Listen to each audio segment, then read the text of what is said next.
Jina langu naitwa Mohamed Ayub Suleiman, ni kocha mkuu wa klabu ya Chipukizi.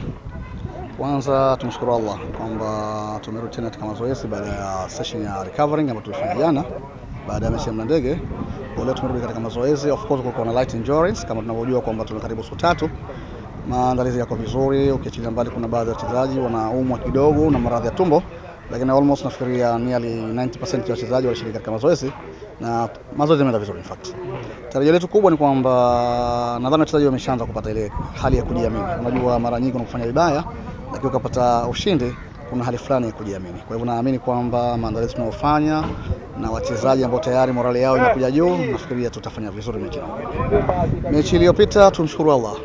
Sisi ni kawaida kumshukuru Allah kwa sababu ndio Mungu wa kila kitu, kwamba tumecheza na timu moja katika timu moja kubwa, timu nzuri, lakini alhamdulillah Mwenyezi Mungu alijalia tumepata ushindi wa mabao mawili bila.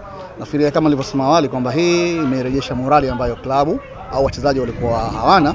Kwa sasa morali imekuja juu na imani ya kwamba matokeo ya mechi iliyopita yatakuwa ni chachu ya kupata matokeo bora katika mechi inayokuja ya siku ya Ijumaa dhidi ya wapinzani wetu ambao pia ni wakubwa. Kama nilivyosema awali ni kwamba unajua ushindi ni kitu muhimu sana, hasa unapokuwa unapoteza sana.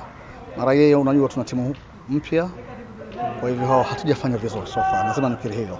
Kwa hivyo ile hali ya kupata ushindi dhidi ya timu kubwa imerejesha morali takriban 80%.